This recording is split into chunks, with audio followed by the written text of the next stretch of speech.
Good evening, UMass. I'm Jess Levenson, and it's time for your Boston Sports Update. Winter is generally cold and disappointing, and unfortunately, that's also my take on most of the past month in Boston. Starting with the coldest sport of all, the Boston Bruins were actually hot with an 11-6-1 record since everyone went home for break.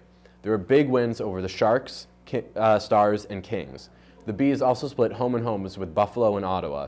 A great rematch against the Blackhawks ended with the Bruins losing in a shootout.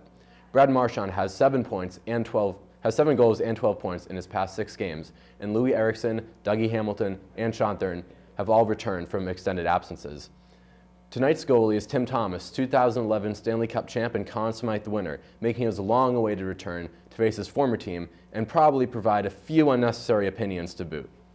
The New England Patriots went 2-1 to close out the regular season, finishing with the number 2 seed. On January 11th, the Pats faced the Colts in their first playoff game. The game was back and forth for a while, but after a dominating performance and long touchdown run by LeGarrette Blount, feel-good story of the Patriots' second half, the Colts let the game slip away. Final score, 43-22. The prize for a win was a legacy game versus Peyton Manning's Broncos in Mile High Stadium. Two of the greatest quarterbacks of all time faced off again for the right to advance to the Super Bowl. Only one would win, but only one would go home to Gisele Bundchen and a lifetime supply of Uggs.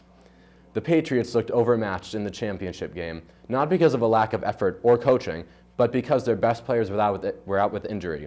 Aqib Talib looked good, but suffered a repeat of last year and was unable to finish the game. The battle in the trenches was really the deciding factor that gave Peyton too much time to throw and Tom Brady too little. Final agonizing score, 16-26. On to the Boston Celtics, who went 4-17. The C's went winless on their long 7-game road trip out west, and the consistency level has been very up and down. The Celtics traded away Jordan Crawford and received Jared Bayless, making it a small salary dump deal. I think I saw a few gray hairs on Brad Stevens after the trade. Despite that, the deal helps the future, and the C's are primed for the 4th pick in a loaded draft. Rajon Rondo played against the Lakers, making it about a year since he tore his ACL. Rondo showed flashes of greatness, but has looked pretty uncomfortable in limited minutes.